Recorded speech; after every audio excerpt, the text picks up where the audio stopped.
Hola a todos. El versículo correspondiente a las lecturas del domingo 18 de septiembre de 2022, 25º del tiempo ordinario, es el siguiente.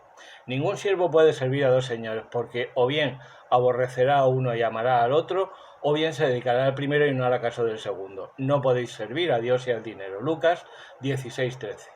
Ya hemos visto en otras ocasiones versículos del Evangelio según San Lucas y vimos también que este Evangelio se puede dividir en varias partes. Aquí estaríamos en una parte muy extensa que es el camino hacia Jerusalén desde el final del capítulo 9 al capítulo 19.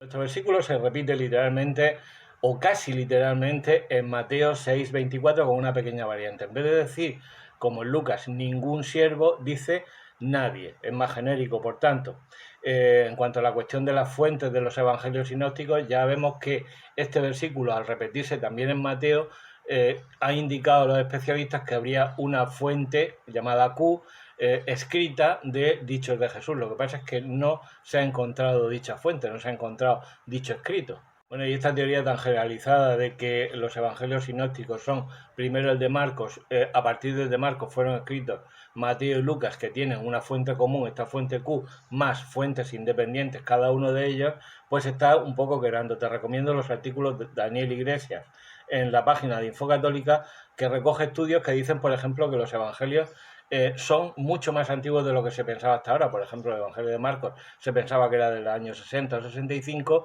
y ahora se está diciendo que puede ser más o menos, pues por ejemplo, del año 45. Centrándonos en nuestro versículo y mirando el original, que también encontramos esta misma palabra en Mateo 6:24, vemos que dinero se ha traducido por una palabra, en principio parece ser de origen arameo, mamona. No, no te estoy insultando, es que viene así en el original griego. Es una palabra, al parecer, de origen arameo y por tanto estaría claro en este caso que la pronunció el Señor, que hablaba en arameo. Y la referencia a la riqueza es a esa riqueza en la que se pone la confianza y que es el dinero idolatrado, ¿no? Contraviniendo el Shema Israel de Deuteronomio 6:4. Sin embargo, Benedicto XVI, en la homilía de 23 de septiembre de 2007, nos dice que esta palabra es de origen fenicio y que evoca seguridad económica y éxito en los negocios. Esta palabra la verás escrita muchas veces como mamón, con dos M, aunque en la versión griega está con una sola M, y así lo hizo San Jerónimo en su Vulgata, pero en la Vulgata Clementina de 1592 y en la Nueva Vulgata de 1979 aparece con dos M's.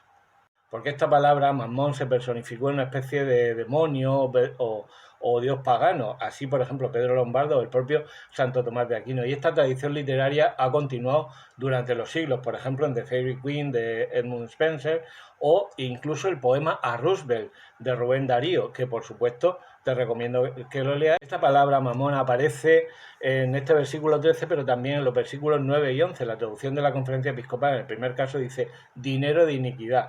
En el segundo caso, versículo 11, dice riqueza injusta.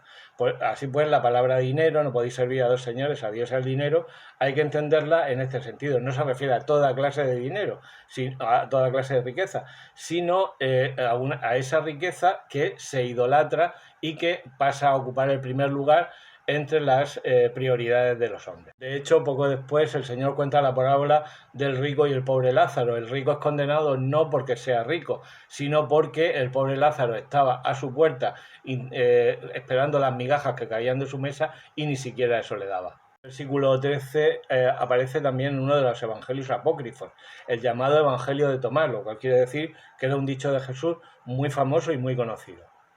El Catecismo de la Iglesia Católica hace referencia a esta prohibición de la idolatría y menciona el dinero y menciona Mateo 6:24 en el parágrafo 2113. Y nada más, la condena del amor al dinero está explícita, por ejemplo, en 1 de Timoteo 6:10, donde se pone como causa de los males el amor al dinero, no el dinero. Y en la Carta de Santiago se refiere a la conducta de los ricos, pero los ricos como teniendo como modelo al rico de la parábola del rico y el pobre Lázaro. Así que nada más, ya sabes, que la Biblia te acompañe.